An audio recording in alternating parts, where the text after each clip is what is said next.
A recuperação do consumo de energia amplia os riscos de apagões localizados e demanda novas ações do governo para incentivar a economia. A avaliação é de relatório de acompanhamento do mercado feito pela consultoria especializada PSR Energy. Até julho, o consumo de energia cresceu 7,5% em relação a 2019. Para a PSR, se a taxa for a 9%, entre setembro e dezembro, o risco de problemas no suprimento se torna bastante elevado. Quem conversa com a gente sobre o assunto é o Arthur Cantador Bernardo, diretor comercial da Dinâmica Energia Solar. Oi, boa tarde para você, seja bem-vindo. Muito boa tarde, vocês estão me escutando bem? Muito bem, você me ouve? Consigo ouvir bem. Que bom, Arthur, vamos lá. Primeiramente, explica pra gente qual é a relação entre o consumo de energia e o risco de apagão e por que aumenta esta possibilidade.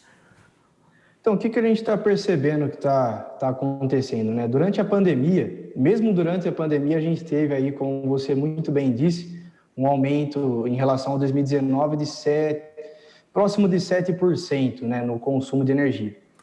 Isso durante a pandemia.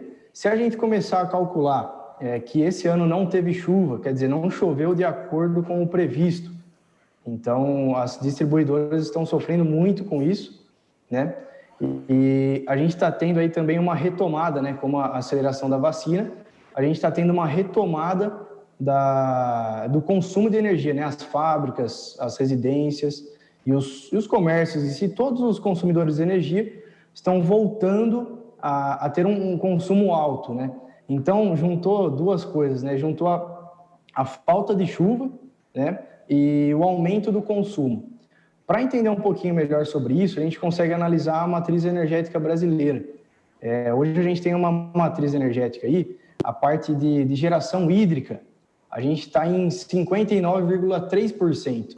Quer dizer, é muito risco, né? Se a gente for comparar com energia solar aí centralizada, que é de onde as distribuidoras compram, né? O governo em si compra a energia, né? Nos leilões, a gente tem aí 1,9%.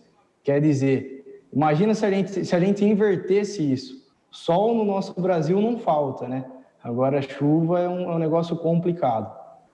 Pois é, essa crise hídrica, a pior de vários anos. Ô, Arthur, existe aí uma expectativa, uma previsão de quando a gente possa voltar à normalidade nessa oferta de energia ou não tem como saber?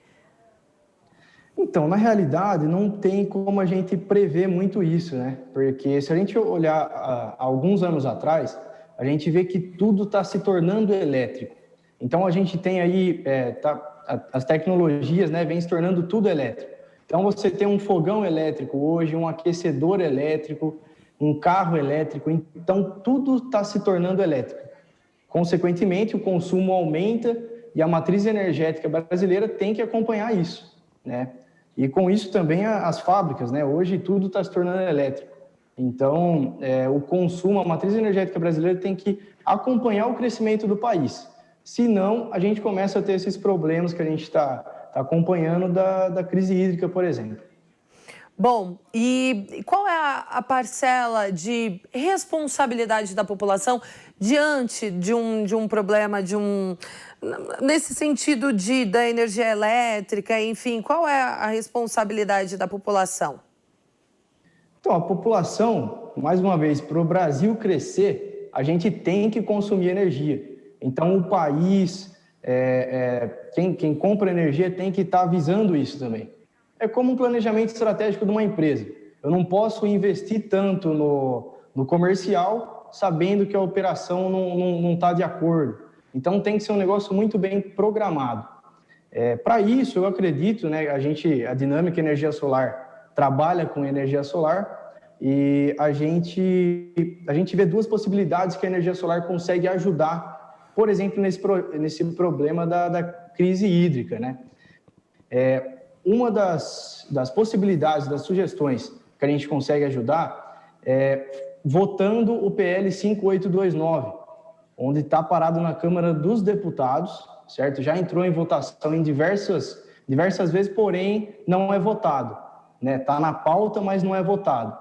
Esse PL vai ser o marco legal da energia solar, onde vai colocar uma segurança jurídica para novos investimentos em energia solar, certo? Então, essa é uma parte. A segunda parte é os leilões de energias serem comprados a energia solar, que hoje a gente consegue analisar aí, e hoje a energia solar é a energia mais barata do mercado.